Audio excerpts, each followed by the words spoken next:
Luxuries once tasted become necessities.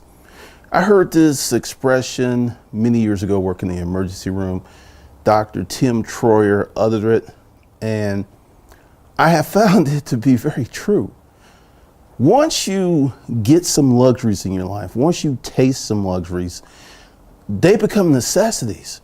It doesn't just work for nice things. It also works for not so nice things. Recently, someone made a video about how to become a millionaire in 10 years by extreme frugality, being super frugal. To his credit, he also has a very high income. But this is one of the little tricky things that no one tells you in the extreme frugality mindset mode or the minimalist mode. So it becomes a necessity. I have a friend who is probably worth 8 to 10 million, I estimate. And he is the epitome of the frugal millionaire. He drives an old BMW. He doesn't take vacations. He clips coupons. He does all of that stuff. He is single and he is miserable. I have another friend who has a net worth of about 25 million, who spends money like a crackhead. He got a new Bentley. He said, hey, come check it out. He has a family. He has kids. They have all the latest stuff. They have the iPhones. The wife has whatever shoes, whatever she wants. He is way happier. Why is the guy who's worth 8 to 10 million dollars, no debt, lots of cash, miserable? And why is the guy who's spending money like a crackhead is extremely happy? I'm gonna explain that and a lot more as we get into this wonderful bean footage. I listen to both of them, and I tend to listen to my friend who has the $25 million network more than I listen to my friend who has the 8 to 10 million. He really won't tell me. He's just like, it's kind of here and there. Whereas this guy tells me down to the penny. Now, here's the difference between these two millionaires. And I got this from my $25 million friend. He dedicates 10% of his income to whatever he wants. The other 90% he treats religiously. This is a model that I adopted many years ago. I have a BMW, I have an Audi, I live in a very nice house. I have extremely nice furniture, this studio. This camera was like, this whole camera rig, including the tripod, about $5 grand. Lights and stuff, I get the best of the best. I don't spend all of my money. I live very well within my means. But when you go to extreme frugality, you become extremely cheap as a person. Cheap, it gets beyond money. I talked about this the other day. This guy who claims to have $3.5 million and he's spending $60 on the hotel room. Call me crazy, but any hotel room that I spend $60 on is usually in the hood around here in Atlanta. That's not a good hotel room. And my friend with the 25 million, he makes about 3 to 4 million a year, depending upon the year. And what he does, because he had a version of the 5 checking accounts, I introduced him to the 5 checking accounts. He's like, I like that. But he always had an account that he put toys. He would put X amount of money in this account. He, his wife, and 2 kids took this vacation, 15-day vacation. It was included a Viking cruise or something. I think it was like $25K for this vacation. This was probably 4 or 5 years ago. They still talk about this vacation. They got pictures in the house. They still talk about this vacation.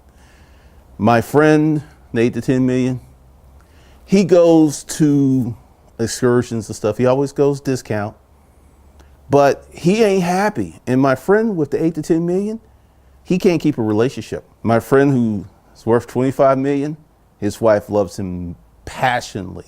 She would kill for this dude. And it isn't because he gives her whatever she wants, she gets. They started off much poorer than my friend with the 8 to 10 million. They started off a lot like I did. That's probably why we get along. As someone who used to be super frugal, and it was situationally based from the storage auction days, I was literally buying units, getting a new wardrobe for $10. Go to the mall and spend 80 bucks, 100 bucks on one shirt. Are you crazy, man? I can get this from these units. It took me literally 4 to 5 years to transition back to being a normal person. What led to that transition? I made a lot of money. I did a YouTube thing. How I make my money is radically different than how I made my money in the storage auction business. And I was able to come back. But many of these folks who are preaching extreme frugality are never coming back. They just can't. They literally will break out in hives if they spend X amount of dollars for this thing, because in their mind, they've assigned a certain value to whatever it is. Because of this person, he was like, make the million, do it for 10 years. No. It won't be for 10 years. It'll be for life. It will impact every decision that they make. This person can meet a wonderful girl, and because he is so cheap, and this isn't about being careful with your money and not being used. No, he is cheap. Cheap. I have been talking about the abundant mindset since I started this channel. You cannot have an abundant mindset and a cheap mindset harboring in the same body. You're going to have an abundant mindset or you're going to have a cheap mindset. There is no middle ground. And many of these people who do the extreme frugality have a cheap mindset that is never going to change. They're always going to have money. They're always going to be able to get whatever they want, but because they're so cheap, they're not going to want for much. They're just not. And I heard this expression, it's just nice having the money to go out and get it, but not buy it. How many of you are familiar with Emily Dickerson? She's a poet. I remember, because her whole framework of work was living in anticipation and not actually doing the thing, just always the anticipation.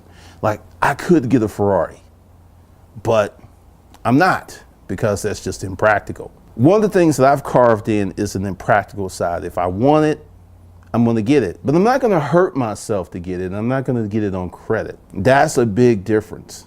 These people that many folks want to be like, they're good with money. They're great with money, but I guarantee you, unless they find an equally cheap partner, they're going to have some problems. And it isn't because this one problem the partner wants to spend all his money. It's just, it gets to a point where it's ridiculous. It's asinine. You got a net worth of 3.5 million. You got a net worth of 10 million, but you can't pay no more than 60 bucks for a hotel room. Live a little. Now, part of the reason I have this is I almost died. I was in the hospital. I had that experience. And anyone in the comment section, if you had that experience, you know exactly what I'm talking about. You become very crystal clear to what's important to you. That is probably something that helped bring me out of the extreme frugality. I still have a little bit of it, but not like it used to be. It was ridiculous. It was crazy. I look back, fortunately, and I say fortunately, I had a thing for nice cars. So I've always had a BMW or an Audi or something like that. And my next purchase, which will be a Porsche 911, I may lease it for the business and then buy it later. But it'll be planned for. Because what is the point in working this hard to not have anything? Now, I'm also going to delve a little deeper. Usually, people who are that cheap are overcompensating for something. When you ever buy a girl a gift and she like freaks out because she doesn't feel that she's worthy of that? No, take that back. No, not little old me. No, I don't need that. That is a self-value proposition. There are many people, and this is one of the biggest reasons that many people will never have great wealth, is they don't feel that they deserve great wealth. And those who manage to acquire great wealth feel weird about spending the money for some reason. So they'll let it stack up and they won't spend it because there's a pathology there that is dysfunctional.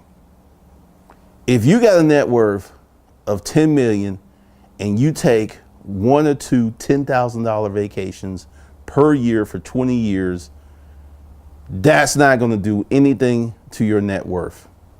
You may actually increase your net worth by taking these vacations because it's going to broaden your experience set. The more experiences you have, the more you're able to connect certain kind of dots. This is what happened to my friend with the 25 million.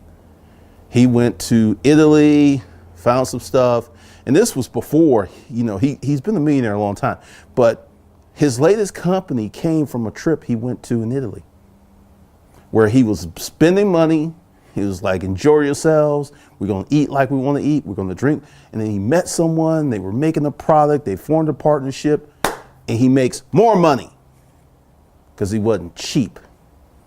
There is some truth to people, wealthy people being very cheap. But it's a romanticized notion because all wealthy people are not like that. And the wealthiest people spend money. The wealthiest people spend money somewhere because they understand that this is a part of the abundance mindset. I'm not saying go out and spend your old check. I'm not saying that. What I'm saying is dedicate X amount of dollars of your money to blow. This will keep you from doing binge spending. It's like, look, if I do X, Y, and Z, I'm going to do this for myself. If I hit these, play these little games with yourself and get yourself something nice. Have the ability, because let's talk about my Audi. My Audi is 14 years old. I've put a lot of money into it. Drill brakes. I've changed the exhaust. I've tuned it, a few modifications. But that car, when I'm in that car and I put the key in there and I turn it and that rumble, I love that rumble. I love the thrill of hitting the curves because I lowered the suspension. I just love that. And it's a 14-year-old car. I had to do a special insurance package on it because I've ever wrecked it so I can get what it's really worth. To some people, that would be insane. It's just a car. It's impractical. But it makes me happy. I have a BMW X5M. Similar thing. I hadn't put the exhaust on it. I'm debating that, but I'm probably going to end up doing it because I'm thinking about it. But that X5 is faster than my Audi, and my Audi is very fast. When I go around the curve, and what it does is when I press the gas, it goes lower. That thrill of power, that thrill of vroom, vroom, vroom, I love that. There is something in your life that's going to give you that kind of thrill. And I say, get it. I say, forget what everyone else says. Because when I put up my video, The Rich People of Atlanta, there was a lot of people like, these people are broke. These people are living. Let me just hip you to something. I checked the foreclosure rate for this area. It's non-existent. I think literally in the last 10 years, 10 or 11 homes around here have been foreclosed on. 10 or 11. 10 or 11 out of all these multi-million dollars. 10 or 11. People with money do not behave like you do. And I'm going to do a special video about that. Rich people habits. Look out for it. I just wanted to do this video because there's a lot of you who are looking for information, who are saying, how do I become wealthy? And a lot of the stuff that the dude talked about, I've talked about on this channel. Remember the two school teachers who never made more than 40K a year, and they bought all these real estate rentals and paid cash for them? There are ways to leverage your income. But these same couple, they pay for their kids to go to school. They spend money like crazy on their grandkids. They bought their daughter. Once again, these people were not cheap. They were smart. They were economical. They were wise, but they were not cheap. And when you have a cheap mindset, you're going to have a cheap soul. And I guarantee you, because I see some guys, and I always notice they're alone. They're all alone. It's telling. And also, I saw another video where a guy said the rich people usually have just one business. That's not true. Warren Buffett, second richest man in the world, or third or something, has several businesses. Geico's one of them. Yes, Berkshire Hathaway owns Geico. Bill Gates, AWS, Amazon, Blue something. I think he has several businesses. The Koch brothers, several businesses. So no, that ain't true. That ain't true. Once you get to a certain level where you have more money than you'll ever need, you start to diversify and you start to take chances and you do certain things. It's just simply not true. And I'm here to be a voice of reason, because you can become wealthy. It's just not going to happen as fast as you want. And in some of these stories, there's usually the rest of the story. There's usually some little glitch or hiccup or something for these people's success. Because many of them like to say that they came from nothing. I came from nothing. The product of a weird single parent household. I grew up in a house with no running water. Now I live in a house with 5 bathrooms. I came from nothing. And I can tell that many of these folks did not come from nothing. Grant Cardone, love him to death. He's like, I came from nothing. His father had a life insurance policy that enabled his mother to raise these children and send him to college. That ain't coming from nothing. So there are some people who have a misguided notion of what nothing is. Nothing is waking up, shivering because the gas went out and you got to go to your Aunt Evelyn's house to get some heat. That's coming from nothing. So we're going to talk about this a little bit more, but remember, luxuries once tasted go both ways. It's just not for the good stuff. It can be for the bad stuff, and the bad stuff can become a habit. If you like this content, go below, get on my email list, the 5 checking account blueprint. I will be dropping that very soon, and I'll be dropping notifications to this channel. Be sure to answer the confirmation email. That will keep you on the list so you will have high deliverability. So with that, I'll see you guys later.